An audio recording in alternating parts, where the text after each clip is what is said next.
brilliancefitness.com, and today we are going to address why you're working out but not getting results. And this could be a very simple fix, like you're just not strength training, or you're not going heavy enough, or you're not doing enough cardio. Or this could be a deeper issue. So before we go into this, I want you guys to know that we are going to be going through my new framework. It is the ROOT framework. So R stands for restore, O for optimize, O for overcome, and T for thrive. Okay, so we're going to be applying each of those to the scenario of working out but not getting results. And the reason that I wanted to share with you guys this ROOT protocol is because I have a program coming very, very soon. I'm not ready to release all the details yet. But in 2026, the root cause protocol is coming out, and it is going to help solve our deeper issues. This is going to be for women who are already working out, already eating clean, already tracking their food, and they're not able to lose weight or lose body fat or get the results that they want. And typically this is happening because of a deeper issue. It could be hormonal imbalance, it could be blood sugar imbalance, it could be digestion, it could be thyroid issues, it could be metabolic dysfunction. So when you're just like at your wit's end, like I have tried everything, I don't know what to do, something isn't working, we can start then doing hair tissue and mineral analysis and see inside your cells.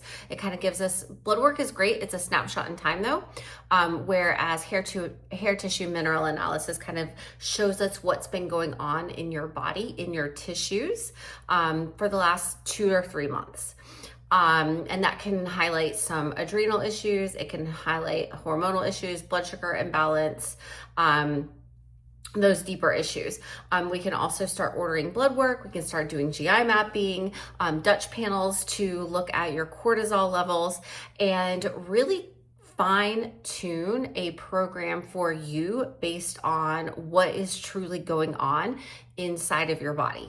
So that's why I'm really saying that this is more geared towards women who have been tracking, who have been eating healthy, because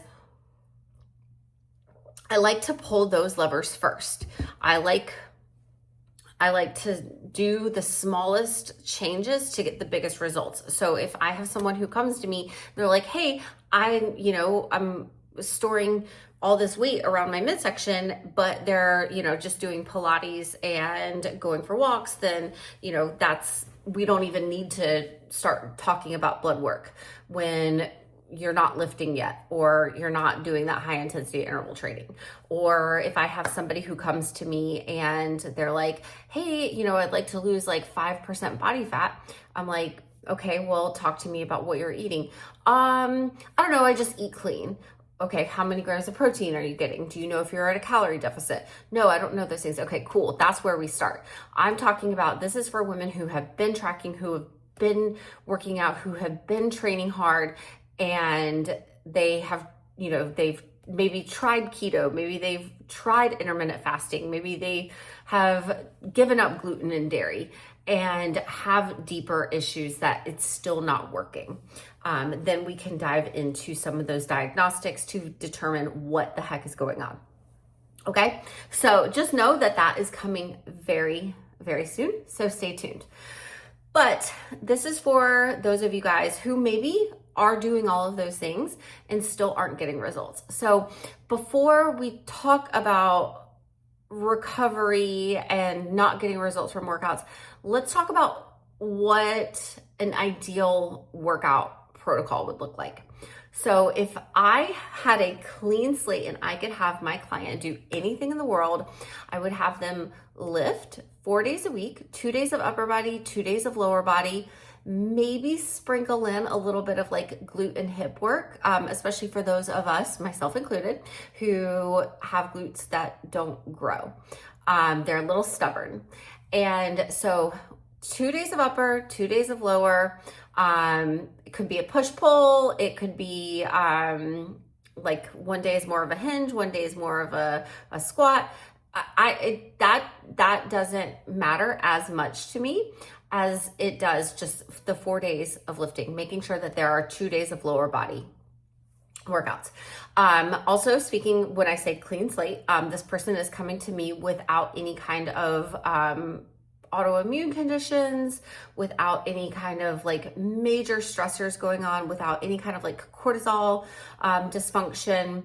That person would then be doing conditioning workouts. They would be doing about 2 pretty intense conditioning workouts that don't take any longer than 20 minutes.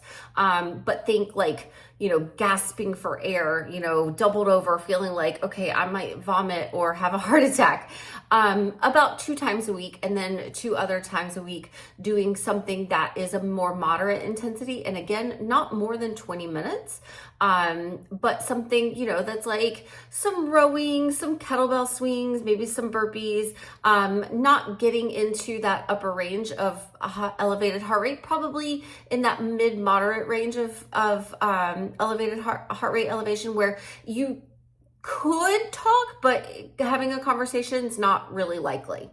And then doing some walking, getting in those like 8 to 12,000 steps a day, on a pretty regular basis. So that would be my ideal. That is how I program for my clients. Now, each of my clients, even my membership clients who just have access to my workouts, these women have access to 6 days a week of workouts. Now, we can pull some out, we can, tweak little things, but that's my ideal.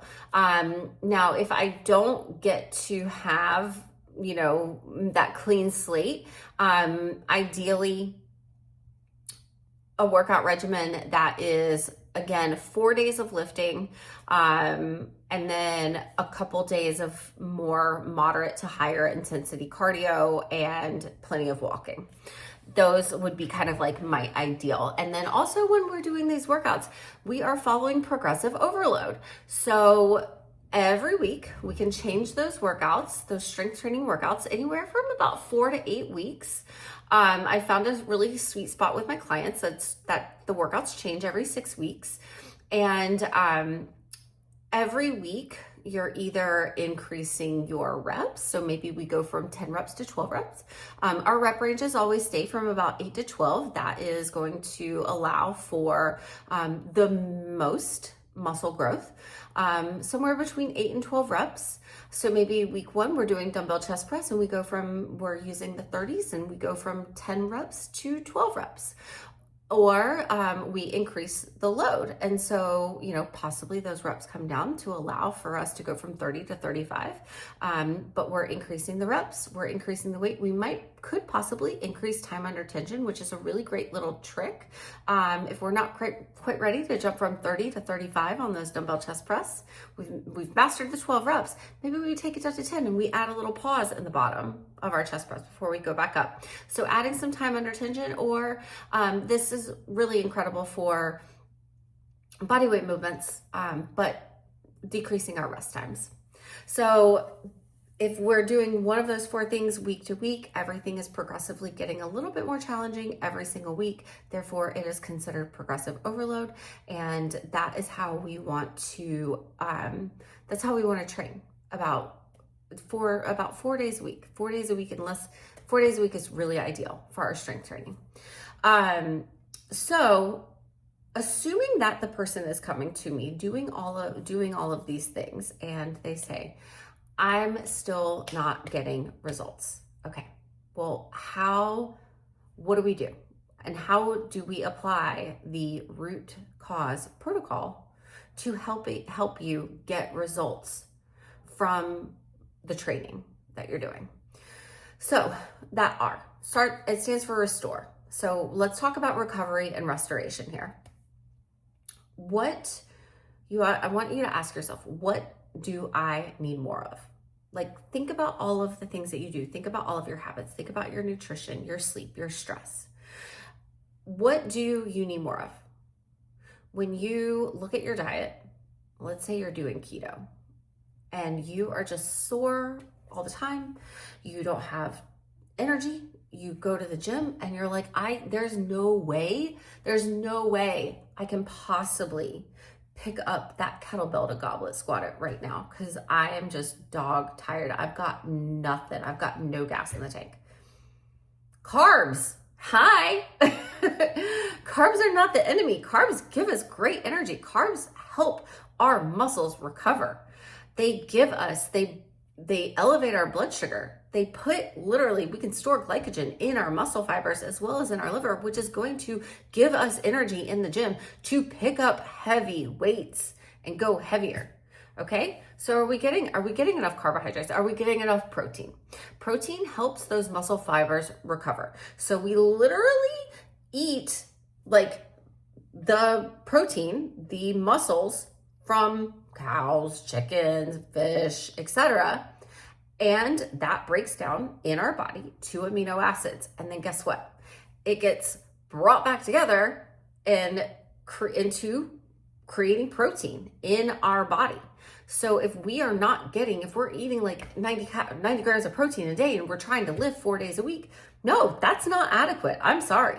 You need to when like all these studies came out that were like, oh, a half a gram of protein for a pound you weigh. I'm sorry, but that's BS in my opinion. If you're a 135 pound woman, you need 135 grams of protein a day, if not more. And that's not just like to balance blood sugar. That's not just to support the brain function. That's not just to support the immune system.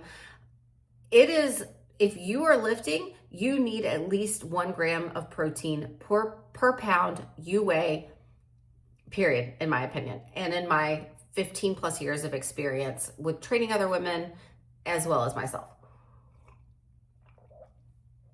But then it's like you're eating all of these things. That's great. But are you actually breaking them down? How's your digestion? Do you need to bring in some digestive enzymes? Do you need to bring in hydrochloric acid because your stomach isn't producing enough acid? That's one of those things that we can do testing for if you feel like that could be a thing. But you're not what you eat. You are what you absorb. Okay? So making sure that our digestive system is functioning adequately so we're actually absorbing those foods that we eat so we can help our body recover. Do we need more water? Do we need to hydrate better? Is our hydration poor? Okay, cool. You need more water. That's going to support all those tissues. This is going to support the blood. So that way it brings all of the vitamins and minerals to where they need to be, which brings in minerals. Are we eating the rainbow? So that way we're getting a wide array of vitamins and minerals, because our minerals, those are the spark plugs to the body. The minerals give us so much energy, which is why you hear so many people talking about electrolytes and how much more energy they have now that they're drinking water that has electrolytes, salt, potassium, magnesium. Those things they're spark plugs. They give our body like that oomph, that drive that we need to get going and to be able to push ourselves in the gym. So, do we need those things? And then not just nutritionally, but also from a habit standpoint, are we getting an adequate amount of sleep? If we're going to the gym on 6 hours of sleep on a regular basis, that's not going to cut it. Your body restores itself during sleep. In those first couple hours of sleep, that's when our body creates growth hormone.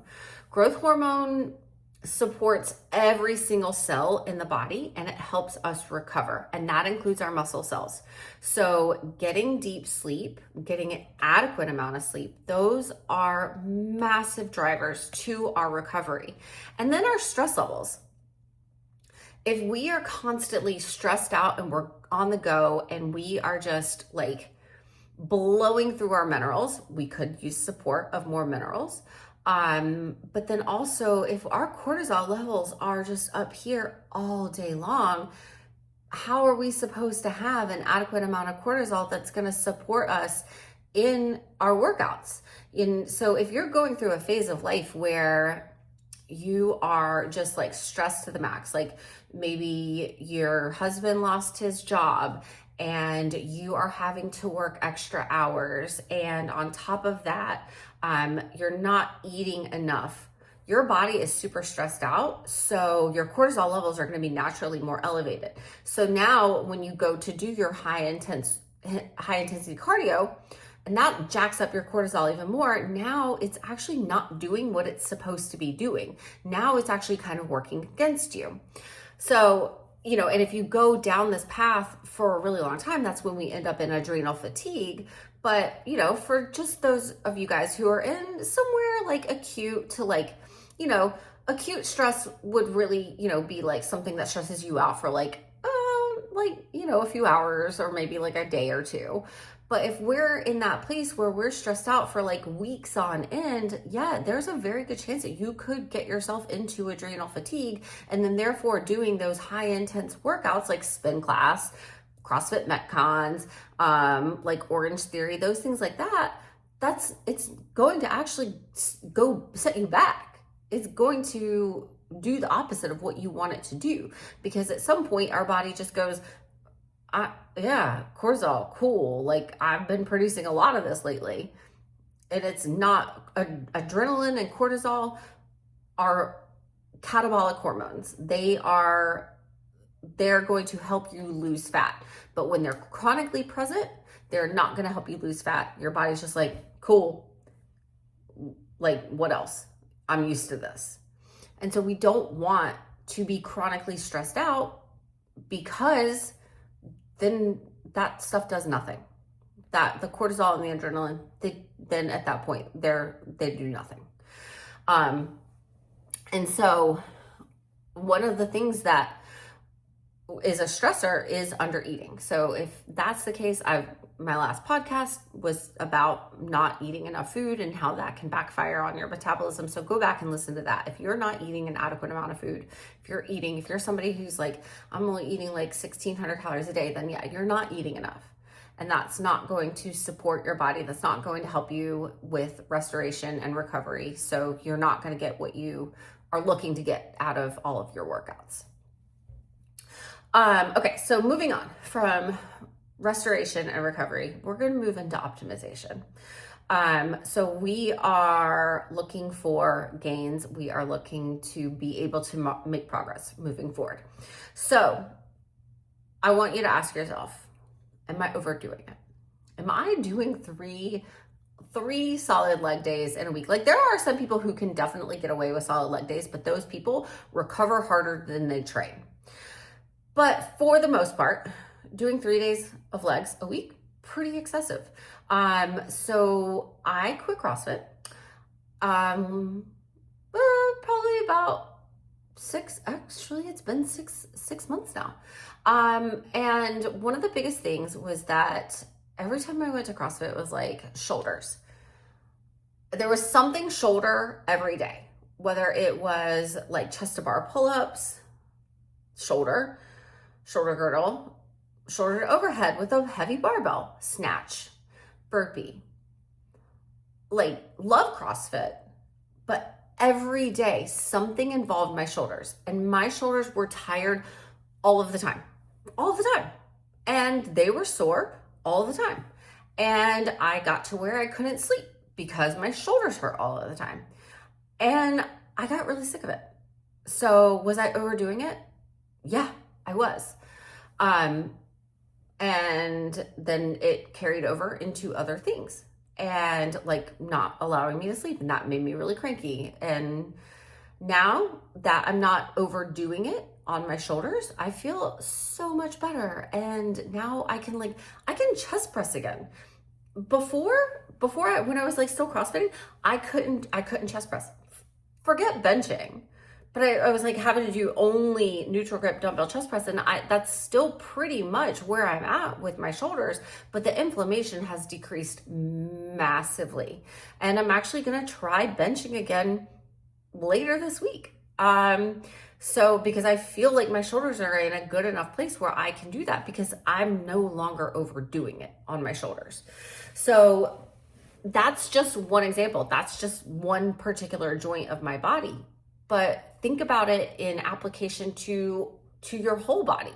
If you are running every day and your feet hurt and your ankles hurt and your knees hurt, you don't need to be running every day. Like if you have, I'm treating a woman right now who's running a half marathon and she doesn't run every day. You need recovery and you need to mix things up. Ask yourself, how can I better arrange my workouts? I tell my clients all the time, you need at least 48 hours between leg days, because if you're not getting adequate rest, then your legs aren't going to be recovered. And then you go into the gym, like maybe Friday evening, you go and you train legs and you do hip thrust and you do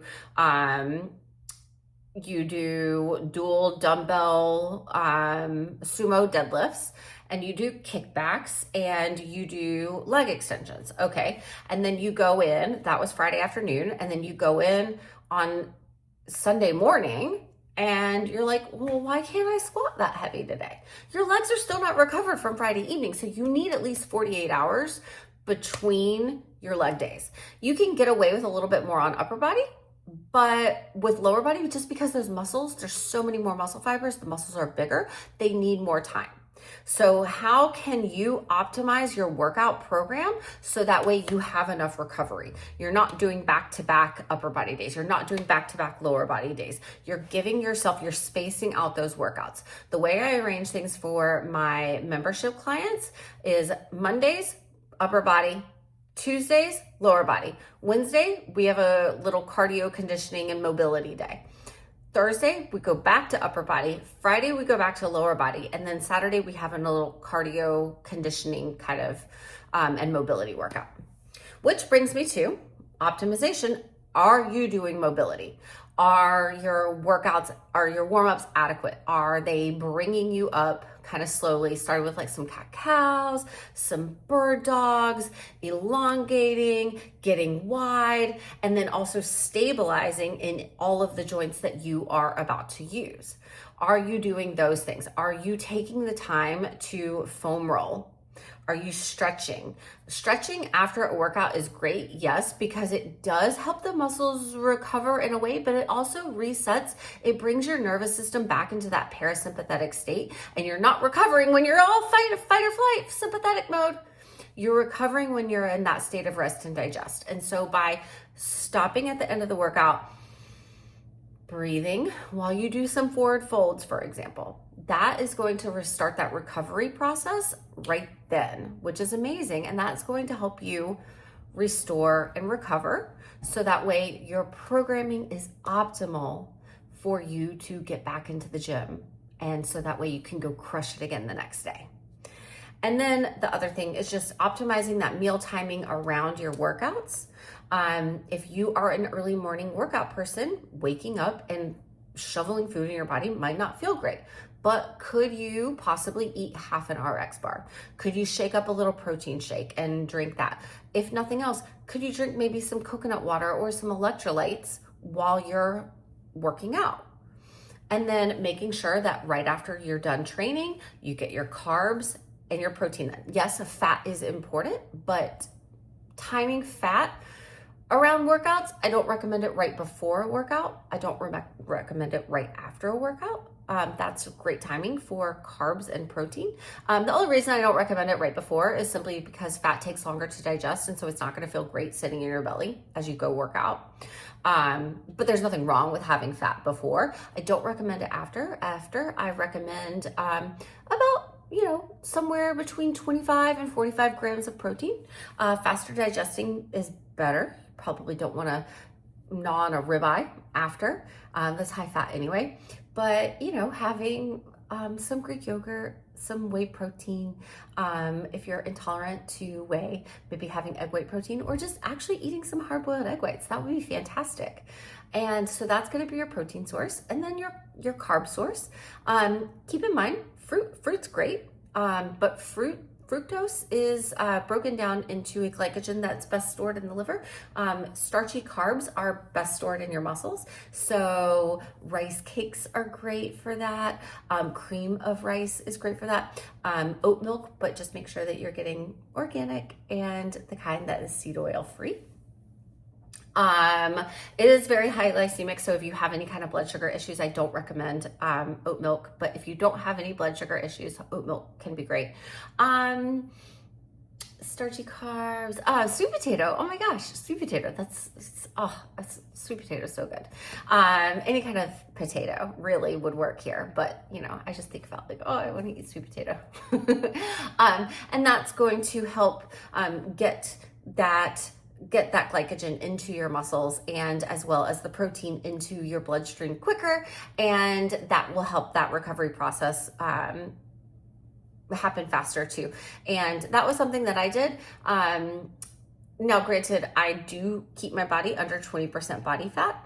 I wouldn't necessarily recommend this for somebody who is looking to lose a lot of fat, but you can intentionally spike your blood sugar post-workout to help get those glycogen molecules into your bloodstream and thus your muscles faster. But that's not something that I really do anymore now that I'm not a competitive CrossFit athlete. So that fast recovery isn't as important to me now. I'm more interested in just keeping my blood sugar balanced and keeping my digestive system happy. But there are little tweaks that we can do if you're really trying to ramp things up for a special occasion. And then getting into the second O, which is overcome. So we want to address our deeper issues here. Do we have some systemic inflammation going on? And if so, why? Like, if you're chronically inflamed, what's deeper? What's going on there? That's where doing some of that, like the hair tissue mineral analysis, can be helpful, or doing kind of some kind of blood work could be helpful to find out, like, is there something else going on that's keeping you really inflamed? Do we have cortisol issues? Do we have blood sugar issues? Looking into those things, we could help determine, if there is chronic inflammation going on, why. Also making sure that you're eating really healthy foods is going to be a really big help there. Like I said before, you are not what you eat, you are what you absorb. Do we have poor digestive issues that are helping or hurting you in that absorption? So you can eat all the protein in the world, but if you're not absorbing it, then it's not helping you. So do we have constipation? Do we have diarrhea? Those are very, very common, and those can actually hold you back from your recovery. Also, if you have chronic diarrhea, then there's a good chance that you're getting dehydrated and your tissues aren't being supported with the hydration and the minerals that they need. Also, if you're having chronic diarrhea, then you might not be absorbing all those vitamins and minerals that you're getting from the food that you're eating either. So we want to look at addressing those deeper issues from a functional standpoint, but then also from a habit standpoint too. Are you getting burned out? Are you just kind of going through the motions? Are you dealing with injuries? Looking at overcoming those things, it does take a while to go through this. But if we address things at the root cause, then you are going to be much better off in the long haul. And exercise is something that we need to be doing every single day until we die. Period. End of story. Okay? So we need to address the root cause of things so that way we can overcome them and we can train forever and ever. And then the final point is thrive. We want to get you to that point where, you might have setbacks. Sure, absolutely. But you get to that point where you're like, I can do this. Like, I can do this forever. And so we're just kind of bringing everything all together and making it to where you feel good and you can do this for the long haul. So I hope that helps. And if you are someone who is, you're working out and you are busting your tail in the gym and you are doing all the things right and you are still not getting the results, please send me a DM on social media, email me, go to KiraWilliamsFitness.com. There's a contact form on my website. Please reach out to me and let's talk about this, because there is a solution. There's no reason that you should be wasting your time in the gym, getting nothing out of it. Like, I'm very passionate about this. There is a solution and we will find it. And working out is like it's my favorite thing. It's my favorite thing in the world. And I want it to be maybe not your favorite thing in the world, but I want you to love it. So let's figure out a solution for you.